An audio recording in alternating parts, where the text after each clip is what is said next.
어버이도 있을 거고 아직 결혼하지 못한 그런 사람도 있을 겁니다. 자, 그렇다면 우리 각자에게 한번 자기 자신에게 한번 물어봅시다. 내가 어버이로서 자녀들에게 선물을 받았는지, 아니면 자녀로서 어버이에게 선물을 했는지, 한번 어버이날을 한번 생각해서 여러분 어떻게 어버이날을 보냈는지 한번 생각해 보시기 바랍니다. 여러분 어버이날이 있어도 어버이에게 효도하지 못한 그런 사람들도 많이 있을 겁니다. 여러분, 왜 하나님께서 이 어버이에게 순종하고 공경하라 그렇게 말씀하셨을까? 우리가 오늘 본 말씀을 통해서 가만히 말씀을 들어보면 정말 우리가 어버이에게 잘하는 것은 결국은 내가 잘 되는 길이라. 우리에게 복 주시기 위해서 어버이에게 잘하는 겁니다. 그래서 오늘은 우리 기독교에서 지키는 어버이 주일입니다. 자녀들이 부모님께 사랑과 정성을 보이는 것이 자녀의 도리가 아닌가 그렇게 생각합니다. 그러니까 우리 자녀들이 부모님을 사랑하고 부모님을 공경하는데 정성을 다하는 것이 자녀의 도리라는 겁니다. 그래서 이 부모 공경에 관한 이 말씀을 함께 나눌 때 하나님의 은혜가 임하기를, 여러분이 하나님의 은혜가 임하기를 축복합니다. 네. 여러분, 부모를 공경하는 이 말씀은 도덕과 윤리이기 때문에 그런 게 아니라 하나님의 명령입니다. 성경 여러 곳에 부모 공경의 말씀이 있지만 오늘 한 곳만 찾아서 읽어드리도록 하겠습니다. 신명기 5장 16절입니다. 너는 너희 하나님 여호와의 명한 대로 내 부모를 공경하라. 그리하면 너희 하나님 여호와가 내게 준 땅에서 내가 생명이 길고 복을 누리리라. 아멘. 네. 여러분, 너희 부모를 공경하라. 공경이 무슨 뜻인가 하면 제가 국어사에 찾아보니까 공손히 받들어 섬기는 것이라고 되어 있습니다. 여러분, 부모의 공로와 지위를 존중하는 겁니다. 그런데 이것은 해도 되고 안 해도 되는 그런 문제가 아닙니다. 지엄하신 하나님의 명령입니다.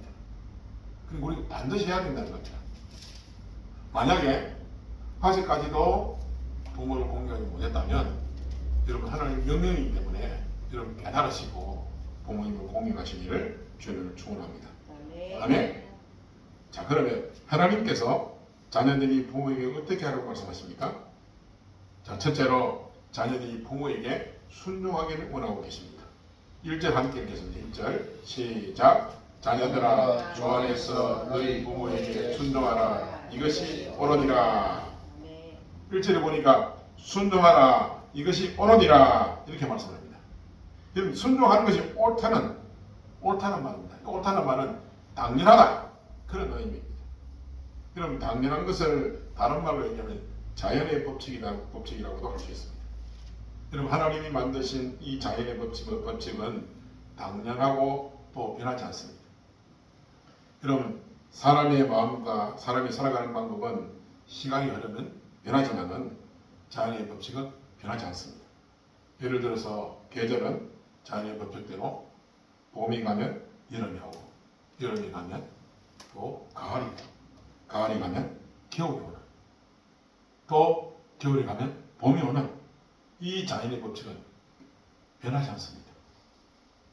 또 자연의 법칙은 아침과 저녁도 변하지 않습니다.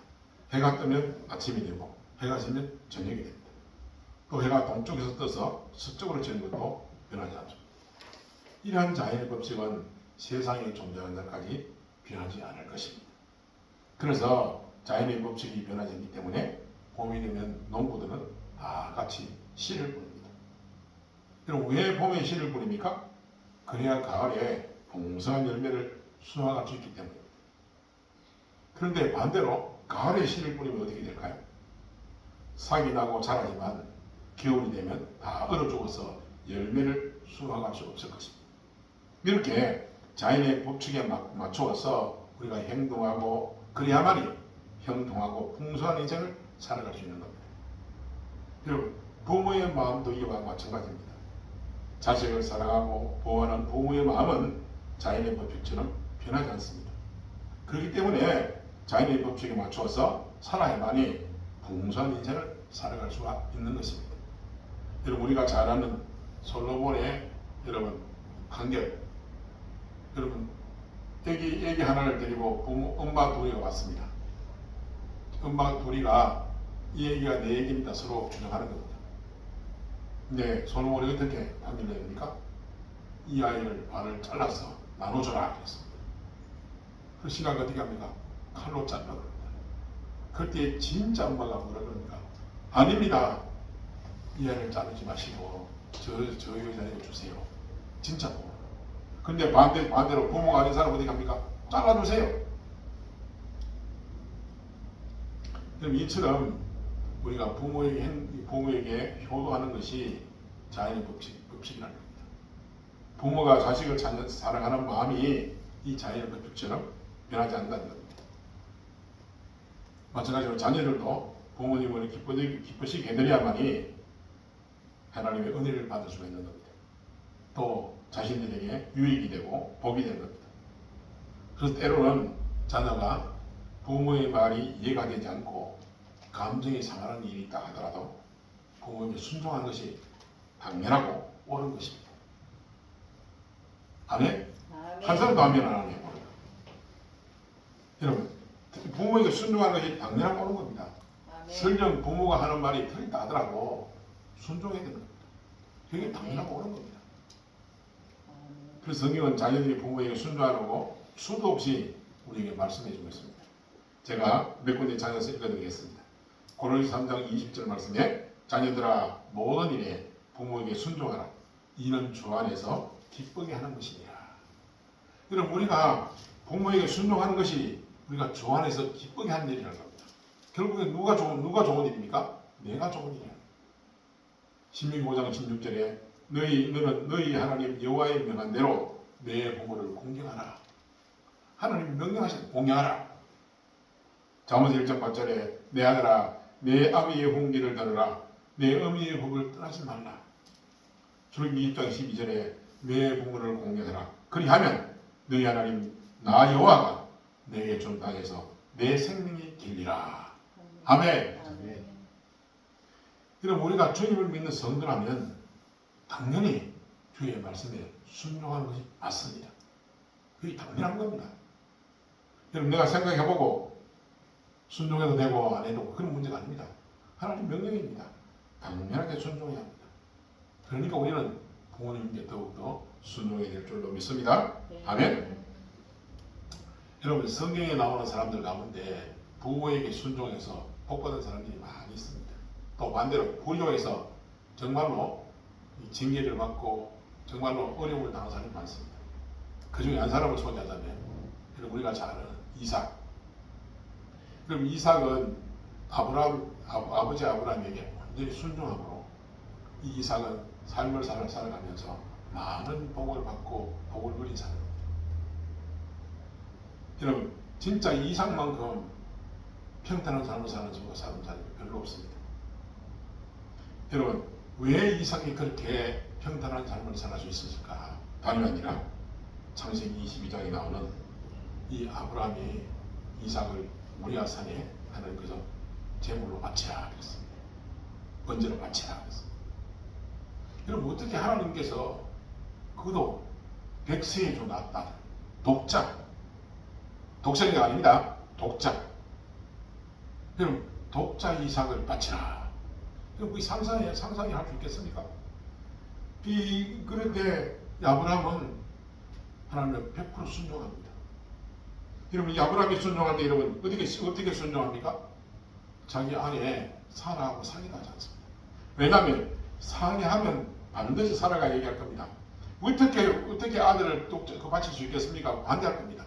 그래서 이 순종하지 않고 상의하지 않고 독자 이삭을 데리고 산으로 올라갑니다. 그것이 22장 2절에 나옵니다. 여호와께서 이르시되 내 아들 내 사랑하는 독자 이삭을 데리고 모리아 땅으로 가서 내가 네게 일러준 한 산 거기서 그를 번제로 드리라. 아멘. 여기에 분명히 독자 이삭을 해야 합니다. 독자. 근데 여러분 이상하지 않습니까? 아브라함의 아비 독자 이삭 앞에 누가 있었습니까? 아들이 이스마엘은 이스마엘. 그죠? 근데 왜 이 독자를 그럴까요? 하나님이 주신 아들 이삭입니다. 이스마엘은 누가 낳았습니까? 분명히 아브라함이 씨로 태어났습니다. 그러나 하나님이 약속하신 땅, 약속한 그런 자녀가 아니라는 겁니다. 하나님이 약속하신 아들은 이삭이라는, 그래서 독자라는 말씀. 여러분, 번제를 드리는 제사가 어떤 것인지 여러분 생각해 보았습니까? 번제로 제사를 드릴 때 어디게 됩니까? 제물을 끌고 옵니다. 그 흠없는, 점없는, 정말로 튼실하고 좋은 그런 제물을 끌고 옵니다. 끌고 와서 그 제물에게 안수를 합니다. 안수를, 그러니까 죄인이 안수합니다. 안수를 하고 그 다음에 어떻게 합니까? 목을 따가지고 피를 뺍니다. 죽입니다.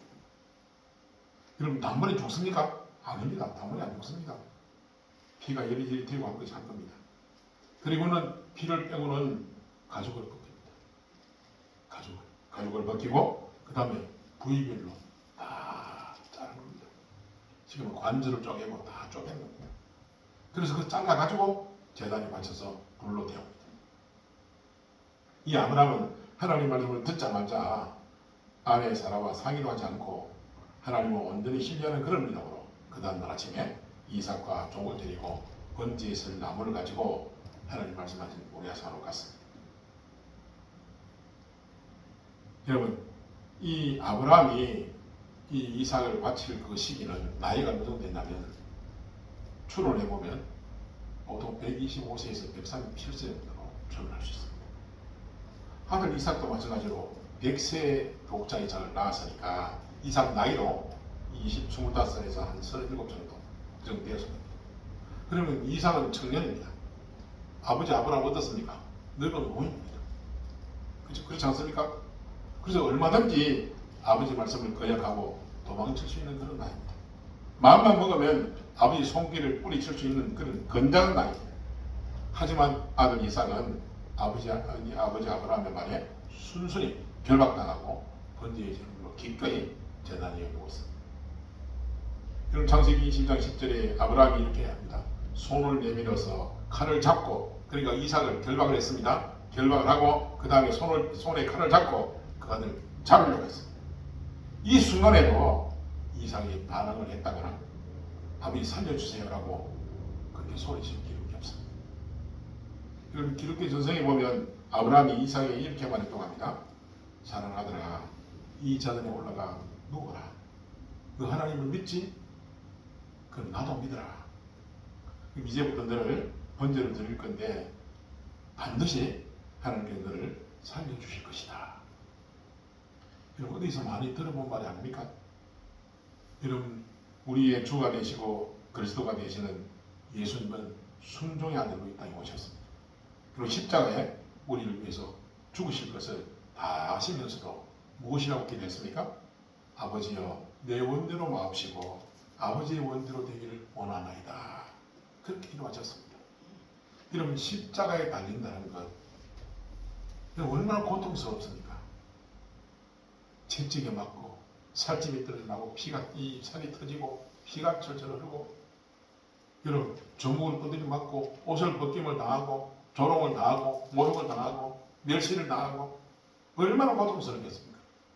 물론 육신적인 고통도 있겠지만 여러분 마음적으로 심적으로 얼마나 창피스럽고 고통스럽겠습니까? 여러분 예수님이 어떤 분이십니까? 말씀 한마디에 병자가 낫고 말씀 한마디에 죽은 자가 살아나고 말씀 한마디에 오병이 기적이 일어나고 그렇게 하셨던 분입니다. 근데 그렇게 하셨던 분이 아무런 말씀도 하지 않으시고 그런 고통을 그대로 받으신 겁니다. 여러분 우리가 생각하기엔 예수님은 하나님이시기 때문에 그런 고통을 받을 게 정말 말씀이에요. 예수님 분명히 육신의 몸을 입고 사람으로 이 땅에 태어나셨어요. 그러니까 사람이 당하는 고통을 다 당하신 겁니다. 그런 모욕을 다 당하신 겁니다. 그런 곤욕을 다 치르신 분입니다. 왜 그렇게 할 수 있었습니까? 하나님 아버지가 원하셨습니까? 그 아버지 옆에 순종하는 마음으로 그렇게 하신 겁니다. 아버지께 순종해서 십자가를 지신 겁니다. 마찬가지로 이삭도 아버지 아브라함의 말에 반항하지 않고 순종했던 겁니다. 그리고 영적으로 보면 이삭이 예수 그리스도를 우리가 보십니다. 여러분, 내 부모에게 절대로 순종해라. 이것이 바로 우리 기독교의 가르침입니다. 이렇게 우리 기독교는 부모님께 절대적으로 순종을 가르치는 그런 종교입니다. 부모님에게 순종해서 축복을 얻게 되는 종교가 바로 기독교입니다. 이삭은 이 한 번의 순종으로 일평생 동안 평탄하며 복을 받는 인생으로 살 수 있었습니다. 그리고 이삭이 받은 복은 하나님께 다양한 복을 받았습니다. 창세기 26장에 보니까 하나님 주시는 그랄 땅에서 농사인데 그해 100배의 복을 받았습니다. 농사를 지었는데 이 이삭의 물질의 부유함뿐만 아니라 이삭은 믿음으로 하나님이 늘 함께 계심을 분명히 알고 믿었습니다. 그래서 이스라엘에서 이삭의 삶은 평탄한 삶을 살았다. 여러분, 부모에게 순종해서 나도 살고 남도 살리는 그런 종교가 바로 우리 기독교입니다. 여러분, 하나님을 거역하는 것은 부모님을 거역하는 것은 곧 하나님을 거역하는 것입니다. 성도 여러분, 부모님 말씀에 온전히 순종하며 사시기를 주님의 이름으로 다시 한번 축원드립니다. 네. 아멘. 자, 두 번째로 하나님께서 부모에게 어떻게 하라고 말씀하십니까? 둘째로 자녀이 부모님을 공경하기를 원하십니다. 2절 3절에 보니까 이렇게 말씀합니다. 내 아버지와 어머니를 공경하라. 이것은 약속이 있는 첫 계명이니 이로써 네가 잘되고 땅에서 장수하리라. 아멘. 네. 여러분, 본문에 보니까 부모님을 공경하라고 말씀하시는데 이 공경이 어떤 뜻일까요? 국어사전에는 공경은 공손히 앞들어 모시라는 것입니다. 근데 이 공경이라는 이 성경 원문인 헬라어는 티마오라는 그런 단어인데 높이 평가하다, 가치를 두다. 여러분, 높이 평가하는 게 뭡니까? 나를 낳으신 부모님을 높이 평가하는 겁니다. 부모님이 가장 고생을 다하며 나를 키우시기 위해서 부모님이 그 공로를 높이 평가하는 겁니다. 그리고 부모님을 존경하는 겁니다. 여러분, 부모님을 존경하는 겁니까? 부모의 공로와 지위를 인정하라는 겁니다. 그런 의미에서 부모를 마땅히 공경하는 것이 자녀가 마땅히 해야 될 그런 도리라는 것입니다. 우리가 부모님께 순종하는 것은 마땅히 옳은 자연의 법칙입니다. 그러나 부모님을 공경하는 것은 영원히 변하지 않는 하나님의 법칙입니다. 그리고 순종은 자연의 법칙이지만 부모를 공경하는 것은 하나님의 법칙입니다. 이 자연의 법칙은 영원하지 않지만 하나님의 법칙은 영원히 변하지 않습니다. 여러분, 세상 끝날이라는 이 자연의 법칙도 끝이 날 것입니다. 이 자연의 법칙은 끝이 나지만 하나님께서 말씀하신 말씀은 영원할 것입니다. 여러분, 우리가 부모님을 공경하는 것은 순종하는 것보다 훨씬 더 힘든 일입니다. 왜냐하면 내 마음이 원하지 않아도 순종을 할 수 있습니다. 예를 들어서 부모님들이 아들아 저 마트에 가서 우유를 좀 사가지고 오느라 그렇게 심부름을 시키면 솔직히 가고 싶은 마음이 별로 없어요. 그런데도 순종할 수 있습니다. 왜? 부모님이 시키니까. 그렇지 않습니까? 근데 이 공경은 순종과 다릅니다. 이 공경은 나의 마음이 좀 우러나오는 것이기 때문에 순종보다 더 힘든 일입니다. 그래서 마음을 함께하지 않으면 부모님을 공경할 수가 없습니다. 그래서 이 공경은 마음에서 시작되고 마음에서 존경하고 마음에서 따르는 겁니다. 순종은 마음이 그렇지 않아도 겉으로 따를 수는 있지만은 공경은 내 속마음에서 시작하기 때문에 순종보다 훨씬 더 어렵습니다. 그러므로 부모님을 공경하며 섬기는 것은 결코 쉬운 일이 아닌 것입니다. 하나님께서 왜 우리에게 부모님께 순종하라, 부모님께 공경하라 그렇게 말씀하셨을까요? 네 마음을 다해서 부모님을 공경하라는 겁니다. 섬기라는 겁니다.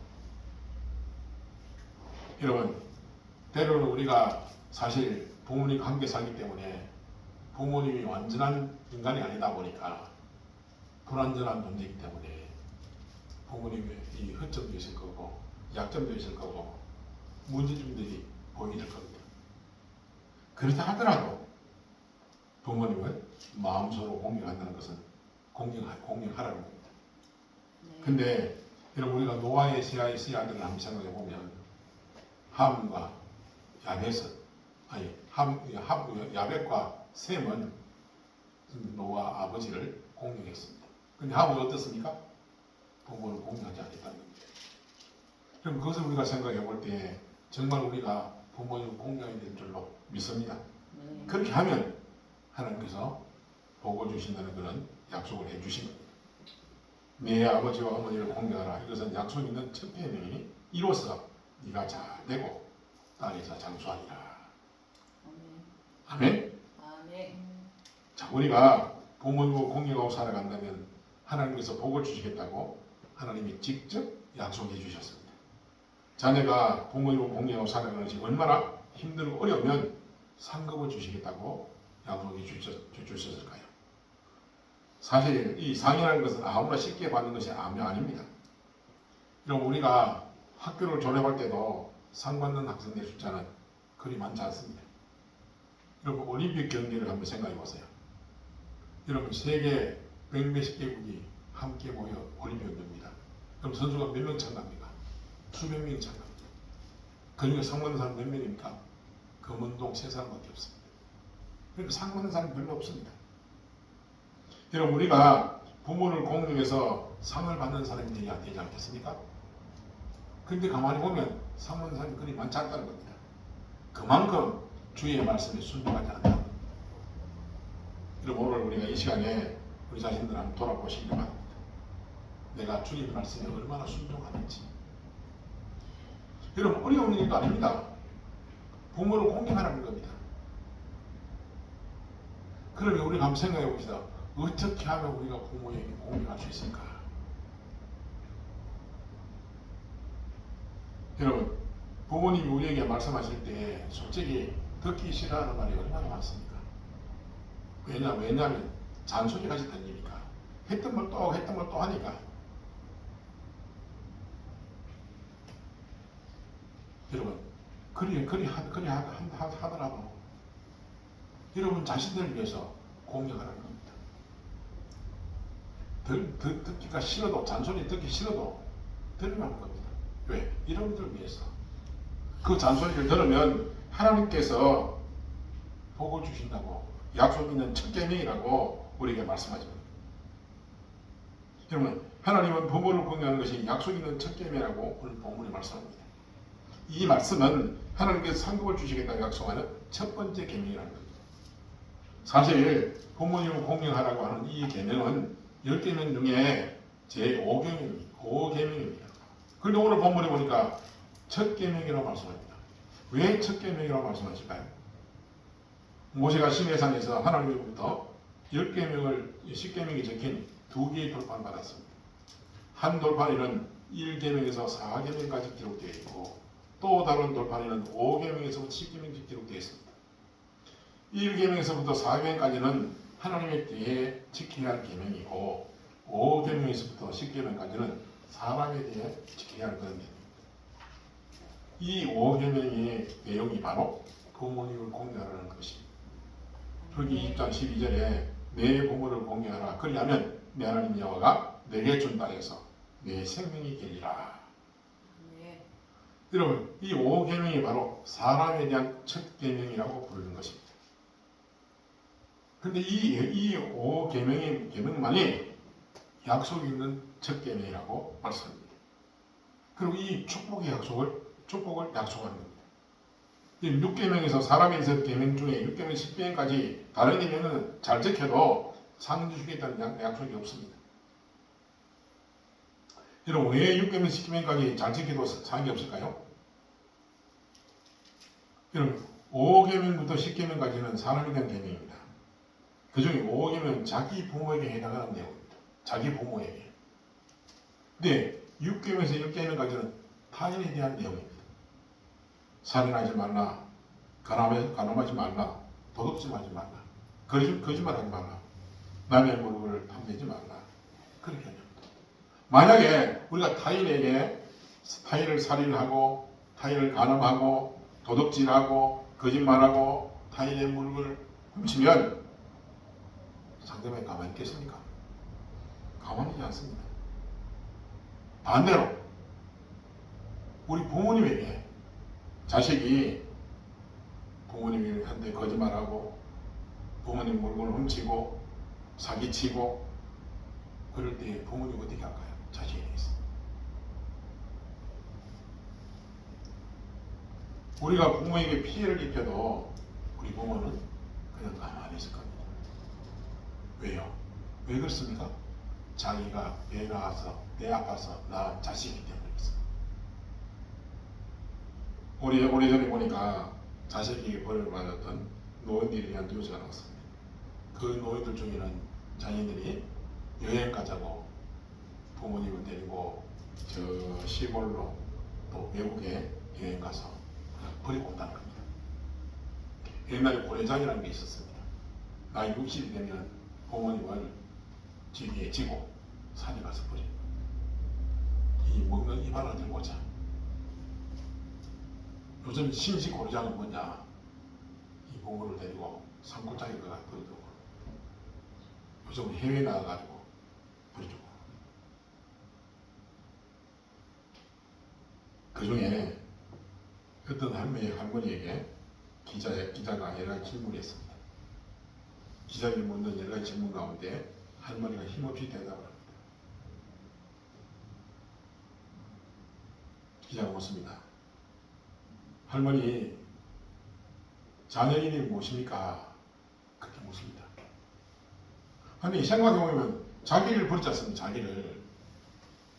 이 자녀가 자기 부모를 버리지 않습니까? 얼마나 분통하겠습니까? 얼마나. 근데 기자가 묻습니다. 자녀 이름이 무엇입니까?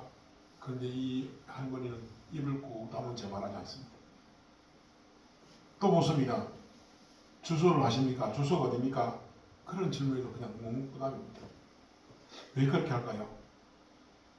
자녀 이름을 대면, 주소를 대면 혹시 자녀에게 피해를 갈까봐 대답을 안 한다는 겁니다. 여러분, 자기를 버린 자식을 걱정하는 사람이 바로 부모라는 겁니다. 이것이 바로 부모라는 겁니다. 다른 사람들은 손해를 보고 해를 당하게 되면 그냥 안 했지만은 부모는 당해도 그냥 있는 겁니다. 그래서 하나님께서 부모를 공경해라. 부모를 공경하는 자식에게는 내가 잘 살게 해주겠다. 그렇게 말씀하십니다. 여러분, 오늘부터라도 여러분 부모님을 공경하시길 바랍니다.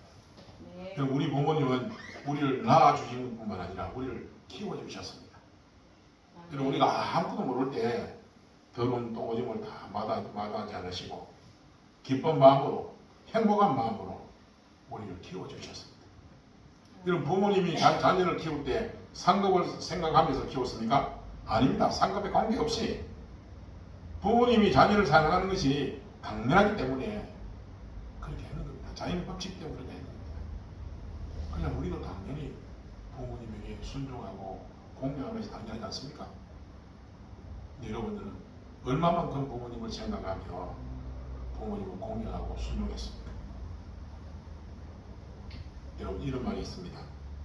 부모님 얼굴을 주름지게 하는 것은 세월이 아니다. 나이도 아니다. 고생도 아니다. 다름이 아니라 자식들의 불효이다. 여러분, 자식이 불효하면 부모님이 속상합니다. 가슴 아파합니다. 가슴에 피멍이 납니다. 그렇기 때문에 얼굴이 주름살입니다. 여러분, 자식이 하기에 따라서 부모님이 힘이 날 수도 있고 더 주름지게 할 수 있습니다. 우리가 부모님께 효도하면 우리가 낳은 자식이 또한 우리에게 효도할 것입니다. 내가 부모님을 공경하면 우리 자식도 나를 공경하게 될 것입니다. 반대로 내가 부모에게 불효하면 자식도 나에게 불효하게 될 것입니다. 창세기 46장에 보면 백발이 된 야곱이 애굽의 총리가 된 아들 요셉을 22년 만에 만납니다. 아들 요셉을 만나는 그 자리에서 야곱이 무엇이라고 말합니까? 창세기 46, 30절입니다. 이스라엘이 요셉에게 이르되 내가 지금까지 살아있고 내가 네 얼굴을 보았으니 지금 죽어도 조카도다. 네. 네 아들 요셉아, 이제 내가 너의 얼굴을 보았으니 이제는 내가 지금 죽어도 좋다. 이것이 바로 우리 부모님의 마음인 것입니다. 그동안 죽었다고 생각했던 아들 요셉이 살아있는 모습을 보니까 이제 죽어도 이한이 없다는 겁니다. 그런 마음을 가진 것이 바로 부모의 마음인 것입니다. 여러분, 세상에 자식이 잘 되면 자기가 잘 되는 것보다 더 기뻐하고 좋아하는 사람이 바로 부모입니다. 부모가 아니면 자식이 잘 되는 것을 자기보다도 더 좋아하는 사람이 세상에 어디 있겠습니까? 부모님밖에 없습니다. 자식이 아무리 부모의 속을 썩이고 부모의 눈에 피눈물이 나게 해도 자녀가 성공하기를 바라고 삶이 잘 되기를 바라는 것이 바로 부모의 마음인 것입니다. 여러분, 자신은 못 배워도 자신은 잘 먹지 못해도 자녀만큼은 내 자녀만큼은 잘 배우고 많이 배우고 잘 먹고 잘 살게 되기를 바라는 것이 바로 부모의 마음입니다. 아멘. 여러분, 성경에 보면 불효하는 자식도 있습니다. 사무엘 하서에 보면 다윗 왕에게 속썩이는 아들이 하나 있었습니다. 그 아들이 누굴까요? 다윗 세 번째 아들입니다. 압살롬. 여러분, 이 압살롬의 뜻이 뭔지 아십니까? 아버지는 평안롭다는 그런 뜻입니다. 샬롬, 평안하는 겁니다. 아버지는 평안하는 거지. 근데 이 압살롬이 자기가 왕이 되기 위해서 누굴 죽입니까? 형제들을 다 죽입니다. 그뿐입니까? 마지막에 아버지 다윗 왕마저 죽이려고 합니다. 그래서 다윗 왕이 아들 압살롬의 반란을 피해가지고 왕궁에서 도망쳐 다른 나라로 도망갑니다. 그에 이 압살롬이 다윗 왕의 부하의 손에 죽었다는 소식을 듣게 됩니다. 그때 아버지 다윗의 모습이 사무엘하 18장 30절에 봅니다. 자기를 죽이려고 했던, 자기가 낳은 다른 아들 다 죽였던 그 압살롬이 죽었다고 소식을 듣고 이 다윗왕이 이렇게 합니다. 왕의 마음이 심히 아파 문 위층으로 올라가서 문이라. 그가 올라갈 때에 말하기를 내 아들 압살롬아, 차라리 내가 너를 대신하여 죽었더라면 압살롬아, 내 아들 압살롬아, 그렇게 하였더라.